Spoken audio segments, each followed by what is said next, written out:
Seu nome em toda a terra. Tu puseste a tua glória nos céus, da boca das crianças e dos recém-nascidos, estabeleceste uma fortaleza contra os teus adversários, para pôr um fim ao inimigo e ao que busca vingança.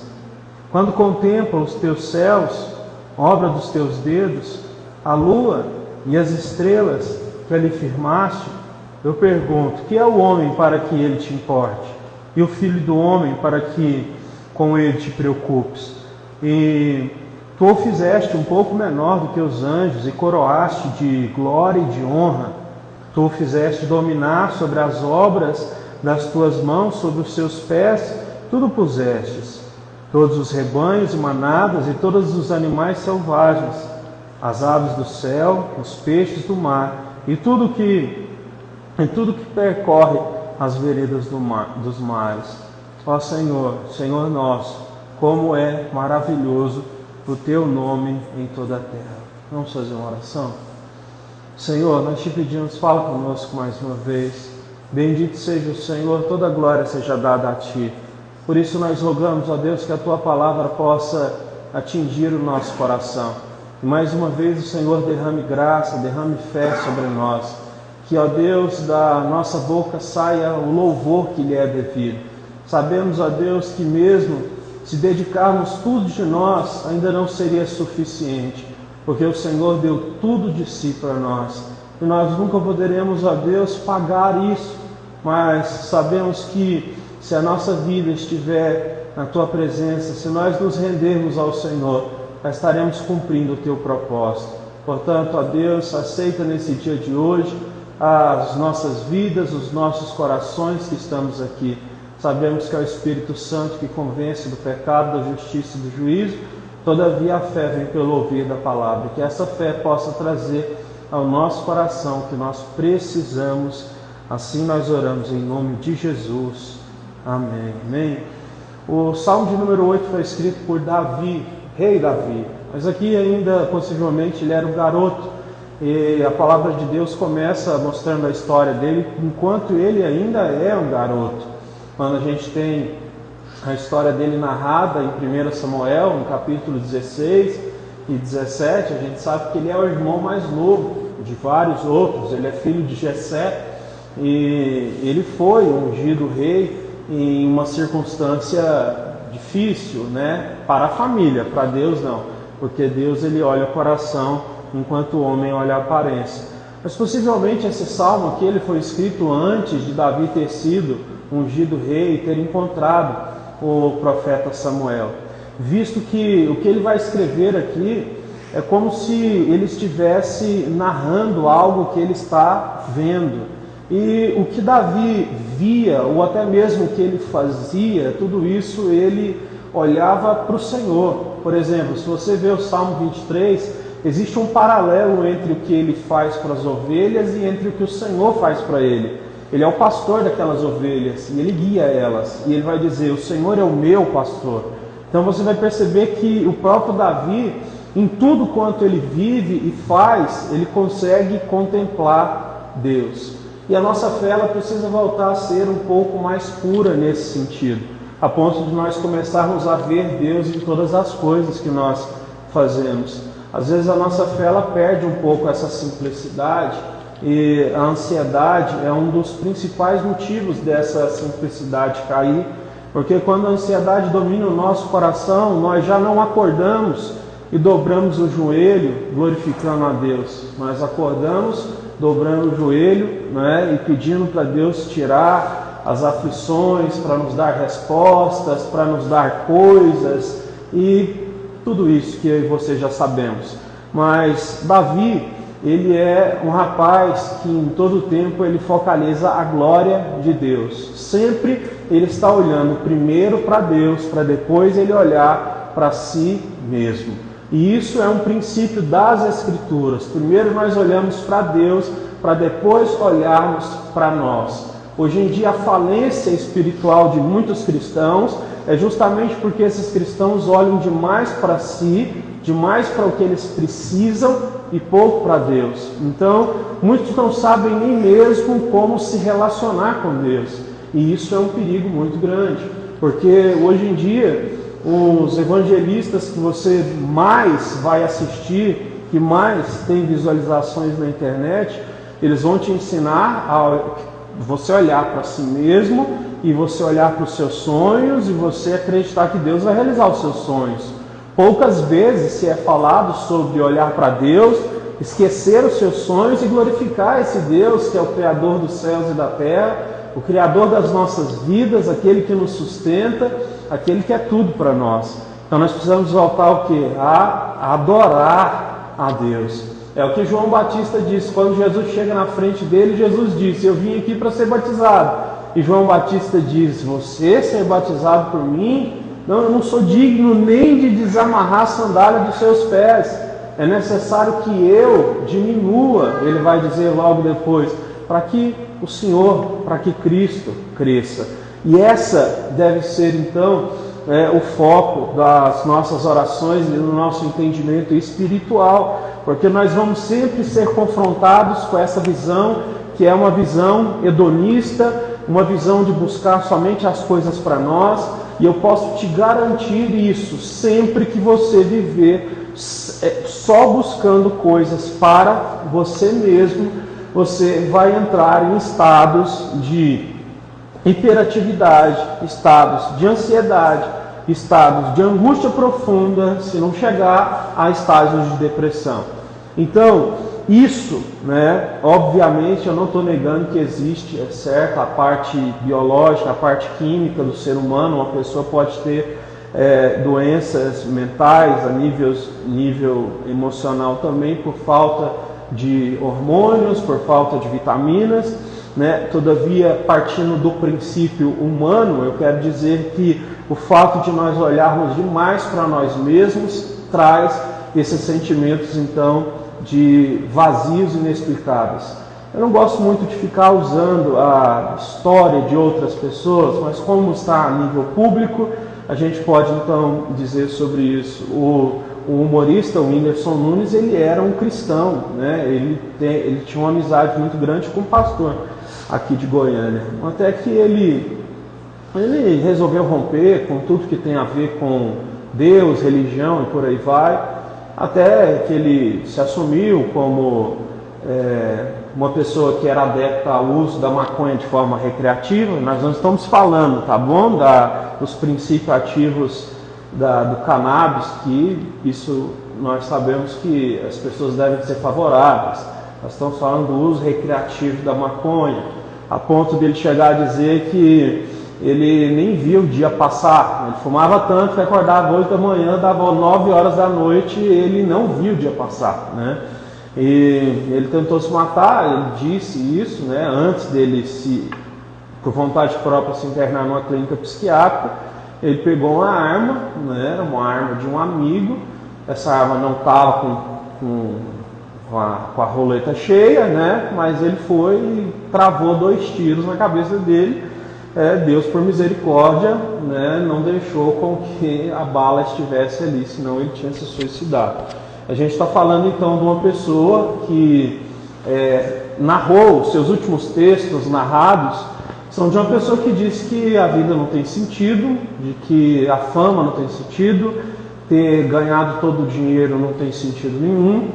E dessa forma então, nada que ele fizesse, nem mesmo ajudar os pobres, como ele fazia bastante, coisas nesse sentido, nada disso preenchia mais ele. Nada, fazer nada significava mais viver. Então, isso tudo tem a ver com uma vida onde o ser humano ele é autocentrado em si. Quando o ser humano se centra, ele na verdade ele perde a única coisa que é capaz de dar a ele uma força que seja capaz de o livrá-lo dos momentos de angústias mais profundas da alma, que no caso é Deus. Todos os seres humanos vivos na face da terra vão passar por momentos de extrema crise, uma hora ou outra, de identidade, crises de estresse, crises de falta de significado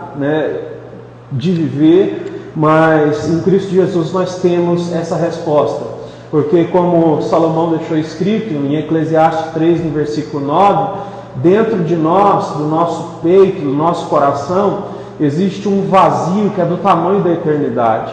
Existe algo dentro de nós que não pode ser preenchido nem com caridade, nem com boas ações, nem com você voltar às suas raízes, como eu estou citando, o rapaz que nasceu no Piauí, voltar às raízes, voltar aos pais, honrar os pais. Existem muitas coisas boas que as pessoas fazem, mas elas não conseguem encontrar significado, porque o significado só está em Deus. Deus, ele deve ser este ao qual nós buscamos acima de tudo. Na Confissão de Fé de Westminster, certo? Que é uma faculdade, já está escrito, no capítulo 1, no parágrafo 1, diz: qual é o fim principal do homem? O homem nasceu para o quê? Qual é a finalidade máxima do ser humano? A resposta é adorar a Deus em primeiro lugar.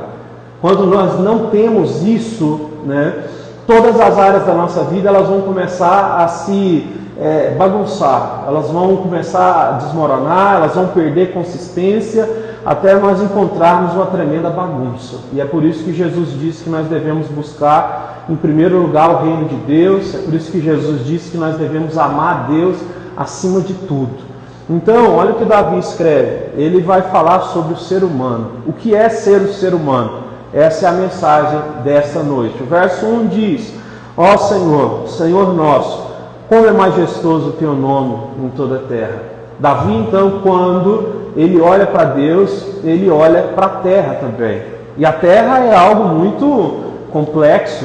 Se você for observar, né, a magnitude da terra, for observar tantas nuances que a gente tem, né, diferentes ao redor do mundo, se você for olhar para os oceanos, se você for olhar para os céus, como ele vai citar aqui, ele está falando de algo muito grande, de algo que nessa época que o ser humano ainda nem tinha conseguido atingir, algo que já atingiu hoje em dia, de descobrir mais planetas, mais galáxias, mais estrelas, mas ele está olhando aqui dizendo: o Senhor, o seu nome é maior do que toda a terra. Então ele olha para o que há de maior no que ele pode ver e ele diz: o Senhor é maior que isso. Isso precisa estar nas nossas orações. Nós precisamos acordar de manhã e dizer: Senhor, o Senhor é maior do que tudo que eu posso ver. O Senhor é maior do que a notícia que eu li ontem, de que talvez vai passar perto da Terra alguma coisa, algum asteroide, alguma coisa muito grande. O Senhor é maior que isso. O Senhor é maior do que qualquer coisa que eu tenha na minha mente dúvidas de entender o tamanho disso. Ele está dizendo isso. E ele é um garoto de 16 anos que, conforme o texto vai mostrar, ele está possivelmente ali na região de Belém, cuidando das ovelhas, e já é de noite, e ele vai estar deitado, olhando para os céus, olhando para as estrelas, olhando para a lua. Olha o que ele vai dizer: tu puseste a tua glória nos céus. Verso 2: da boca das crianças e dos recém-nascidos estabeleceste uma fortaleza contra os teus adversários, para pôr um fim ao inimigo e ao que busca vingança. O que Davi está fazendo é trazer um contraste entre a grandeza de Deus e a pequenez humana. Ele está olhando para o mundo e tudo que Deus fez. Deus fez o mundo por meio da sua palavra, né, pela palavra da sua boca. Davi está vendo isso, ele fala sobre os céus, ele fala sobre a terra, e ele vai dizer que é da boca dos pequeninos que sai louvor ao Senhor. Essa palavra Jesus usou, não sei se você lembra, uma época ali nos evangelhos em que os fariseus, que eram os homens, né, mais letrados ali daquela época, chegaram, questionaram Jesus, chamaram Jesus de beberrão, de glutão, de falso profeta, e Jesus disse assim: não importa, nada disso que eles estão fazendo, porque o verdadeiro louvor vai sair da boca das crianças. As crianças que podem então não ter tanto valor assim, no sentido social, as crianças não tinham, é da boca delas que sai o verdadeiro louvor. E aqui ele está dizendo isso então, que as crianças então, elas manifestam a glória de Deus quando elas balbuciam, quando elas choram, quando elas falam as suas primeiras palavras. Quando elas fazem isso, elas estão dizendo: Deus existe, porque foi Deus quem criou, não é, esse pequeno ser. Foi Deus quem criou este pequeno ser e começou a colocar algumas palavrinhas na boca desse pequeno ser. Então, é dos recém-nascidos que saem os louvores para a glória de Deus. E esses louvores que saem da boca dos pequenos fazem com que nós olhemos para os adversários de Deus e a gente possa dizer: eles nada são. Deus que é capaz de formar um ser, tão pequeno, dentro do ventre de uma mulher, como diz o Salmo 139, que Davi também escreveu, criando todos os ossos de forma perfeita, fazendo cada órgão, antes mesmo de tudo ser formado no ventre da mulher, o Senhor já escreve os dias, já monta, faz de forma perfeita. Esse Deus que nós servimos, quando Ele está trabalhando dessa forma, Ele está dando um recado para quem é contra Ele, para quem diz, Deus não existe. Ele está dizendo, vocês são os meus adversários e vocês já perderam a batalha. A Bíblia diz que o tolo diz no seu coração, Deus não existe. E esse já perdeu, porque ele não pode lutar contra o Senhor e vencer. Deus não perde batalha nenhuma. O Senhor, na verdade, já venceu a batalha. Ele vai voltar pela segunda vez e o último inimigo vai ser definitivamente decepado, que é a morte. O último inimigo é a morte, e ele voltará e nos buscará, e nós vamos viver para sempre com ele. Então, entenda, o inimigo, que muitas vezes tenta contra nós, ele não tem a capacidade de nos derrotar, de nos destruir. Se muitas vezes nós parecemos que temos medo do inimigo, eu quero te dizer uma coisa, é ele que tem medo do Deus que nós servimos, certo? Eu lembro muito bem, eu estava no bacharel de teologia, a gente teve que fazer um trabalho de campo e você poderia escolher, o professor deu para nós a opção da gente ir em qualquer religião. Eu tinha um interesse já de ir num terreiro de macumba, então eu escolhi uma casa de macumba para ir. E fui então com 2 amigos meus, e a gente foi então fazer um trabalho de campo. Antes disso eu fui lá, falei com a mãe de santo, falei que eu era estudante, perguntei se eu poderia participar, perguntei até se eu poderia filmar certa parte, tudo mais. Conversei certinho, ela disse, pode vir, beleza. E eu fui até lá, e vi tudo que eles estavam fazendo, e na verdade eu achei tudo muito bobo, muito simples, muito simplório, na verdade pouco forte para colocar medo em qualquer pessoa que serve ao Senhor. Mas até nos dias de hoje eu encontro muitas pessoas que têm medo de pessoas que são dessas religiões. Mas eu quero te dizer uma coisa, a verdade é que esses tipos de espírito que eles invocam, eles são coisas tão rasas, mas eles são coisas tão frágeis, que eles não suportam nem mesmo a palavra de Deus ser recitada.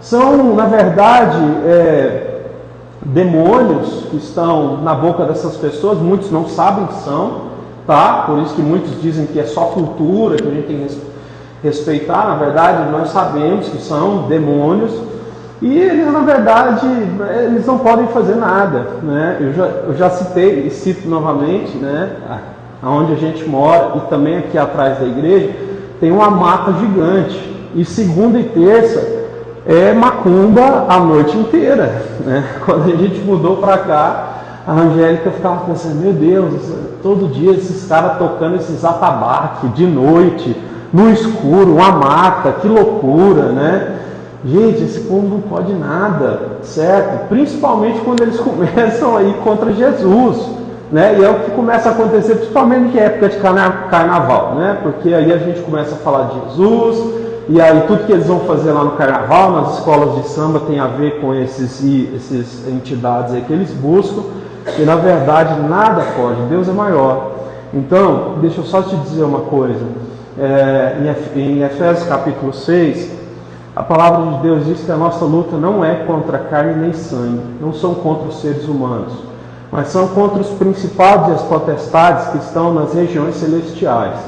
O que isso quer dizer? Quer dizer que muitas vezes nós entramos em brigas contra pessoas, a gente começa a brigar contra alguém, certo? Perto de nós. E a gente, por ter proximidade com essas pessoas, a gente não consegue perceber que espiritualmente existe algo que quer trazer esse afastamento. E isso é tão sério que, se você ler o capítulo 6, você vai ver que lá está falando sobre os deveres, certo, do marido com a mulher e os deveres dos pais com o filho, e depois está dizendo que a nossa luta é contra os demônios. Então está mostrando claramente que as guerras, para que haja destruição na vida daqueles que servem ao Senhor, são desses falsos espíritos aí, e que nós os vencemos no nome de Jesus. Então a gente não precisa ter medo. Mas sabe qual que é a origem do nosso medo contra esse tipo de coisa? Tambor, inveja, sapo aparece aqui direto. Não sei se eles metem alguma coisa na boca do sapo, mas toda hora que aparece eu estou matando também, porque a Angélica tem medo, tem gente que fala que não matar. Não mata não, mas ela tem medo, eu mato.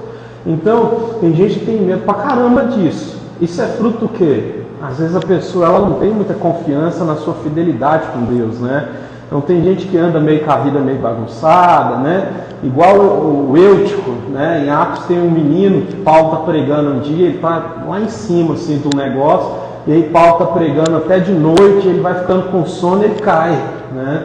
Porque ele está com um pé para cá e o outro para lá. Então tem gente que anda meio assim, né? E aí às vezes começa a ter medo porque não tem essa convicção da sua firmeza na fé. Então esse é o único motivo para você ficar com medo, porque no mais isso aí não pode pegar em nada em nós.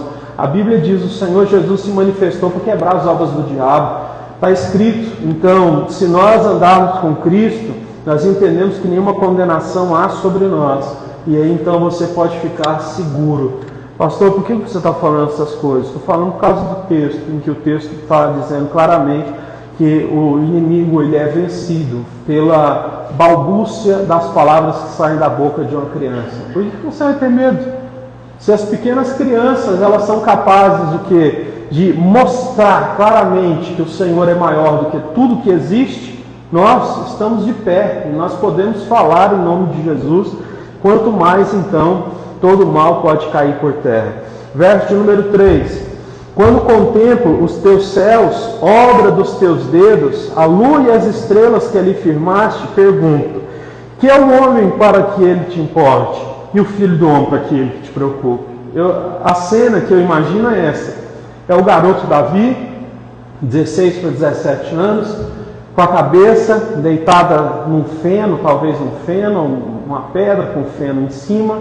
As ovelhas elas já estão ali, já é de noite, e ele está olhando para cima.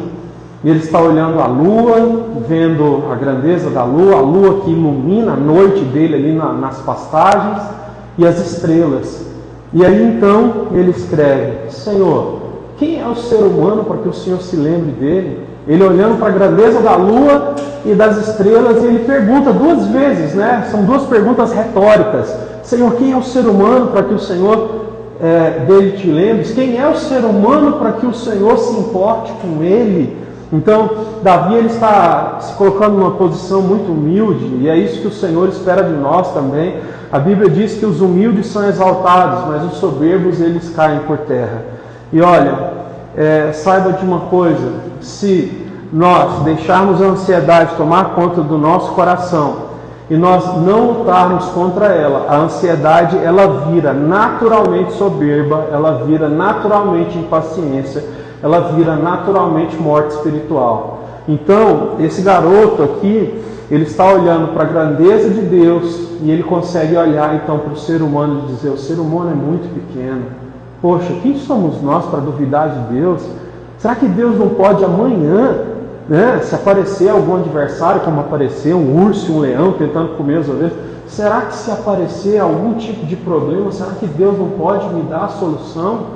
Então ele olha para a pequenez humana e ele faz essa pergunta: Senhor, quem é o ser humano para que o Senhor se preocupe? Existe uma grandeza, né, tão soberana, que é o que o Senhor criou, né, os céus, a lua, as estrelas, e o Senhor ainda olha para o ser humano que é tão pequeno que somos nós. Verso 5: Tu o fizeste um pouco menor do que os anjos, e os coroaste com glória e com honra. Ele está dizendo: o Senhor fez os seres humanos um pouco menor do que os anjos e coroaste com glória. Por quê? Porque Deus nos criou como a coroa da sua criação e disse: a vocês cabe então agora cuidar da terra, dos animais domésticos, dos animais selvagens, dos mares, dos rios. Vocês estão responsáveis então por cuidar de tudo isso. Deus foi quem fez isso. Verso número 6. Tu o fizeste dominar sobre as obras das tuas mãos, sobre os teus pés tudo pusestes, todos os rebanhos e manadas e todos os animais selvagens, as aves dos céus, os peixes do mar e tudo que percorre as veredas dos mares. Tudo isso Deus colocou nas nossas mãos. Então, mesmo que nós olhemos para Deus e reconheçamos a nossa incapacidade, o Senhor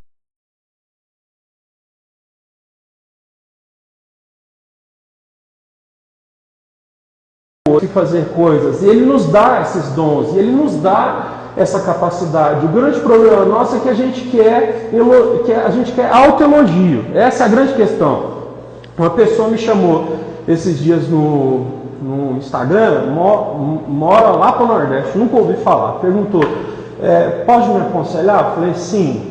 Ela disse assim, eu estou frequentando uma igreja, não sei se devo congregar lá, mas tem duas coisas que me incomodam. E eu queria saber se essas duas coisas elas são suficientes para que eu procure outro lugar que seja mais saudável. Eu disse, diga. A primeira coisa que essa pessoa disse, ela disse, o pastor ele fica o tempo inteiro se autogloriando. O tempo inteiro ele fica se autogloriando. Que ele é bom nisso, que ele é bom naquilo, que ele é bom naquilo outro, que ele faz isso, que ele faz aquilo. Falei, só isso aí já é suficiente para você sair fora. Você está do lado de um narcisista. E um líder narcisista, ele é incapaz de liderar outras pessoas. A Bíblia diz, sabe o quê? Que você nunca faça elogios com a sua própria boca, mas que o outro lhe faça elogios. Porque assim como o fogo purifica a prata, né, os elogios dos outros fazem com que haja essa purificação. Agora, quando nós começamos a nos elogiar, nós começamos então a nos autodeteriorar. Paulo vai falar sobre isso em Romanos 12, no versículo 3, ele diz, cada um que use a fé segundo o dom que Deus deu, jamais acima disso, não é? Para que não caia em contaminação. E a Bíblia diz mais, diz assim, e que o novo na fé não seja levantado para ser um líder, porque senão ele poderá cair em soberba e dessa forma ser derrotado pelo diabo. Então, a pessoa que conhece a Deus, ela não deve ser imediatamente levantada à liderança, ela deve conhecer mais a Deus. É por isso que eu falo, hoje em dia aqui no Brasil, pelo menos nas igrejas, qualquer pessoa que tem posição social, dinheiro, né, ela entra na igreja, é batizada, vira pastor. Não existe um trem desse. A chance de ter escândalo é gigante, não é? A própria Bíblia diz e a gente deve correr disso. Para a gente encerrar a mensagem, o último verso, verso 9. Ó Senhor, Senhor nosso, como é majestoso o teu nome em toda a terra. Então ele fala sobre tudo isso. Ele fala sobre a terra, ele fala sobre o céu, ele fala sobre os inimigos de Deus, ele fala sobre as crianças, ele fala sobre o ser humano, mas ele termina dizendo, Senhor, o Senhor é tudo que nós precisamos. Se nós aprendermos a olhar para o Senhor e entender que o Senhor é tudo, o resto se torna pequeno. Se torna pequeno no sentido de que nós não vamos mais precisar ficar tão viciados em orações que arrancam de nós tanto vigor da alma. Porque Jesus disse, não é? Vinde a mim todos vocês que estão cansados e sobrecarregados, e eu vou tirar de vocês o peso, o fardo pesado, não é? Então esse fardo pesado, ele é fruto de um coração que pega ansiedade. Tanto que Jesus vai dizer, né? Eu vou dar para vocês um coração manso e humilde. É o que Davi mostra aqui nessa palavra. Então, o que é o ser humano? O ser humano, ele é criado por Deus, ele é pequeno, mas ele tem uma nobre função. Mas acima de tudo, ele precisa glorificar a Deus. Porque se ele glorifica a Deus, todo o peso que entra no seu coração ele cai por terra e a gente pode viver assim, então, em perfeita paz. Escolha isso, escolha glorificar a Deus, escolha tirar da sua vida aquilo que pressiona os seus ombros, que joga os seus ombros para baixo, faz o seu coração ficar pesado. Queira que o seu coração seja leve, porque só Jesus pode fazer isso. Você pode se colocar de pé para a gente fazer uma oração, por favor? Vamos orar e pedir isso a Deus. Senhor, dá ao meu coração essa paz. Ajuda-me a te adorar acima de tudo, porque eu sei que isso é fundamental. Senhor, essa é a nossa oração nesse dia. Nós queremos orar e pedir em nome de Jesus, que o Espírito do Senhor possa vir sobre nós e possa nos ajudar a entender as prioridades, ó Deus, cristãs, que o Senhor, ó Deus, nos mostra pela sua palavra. Não adianta nós ficarmos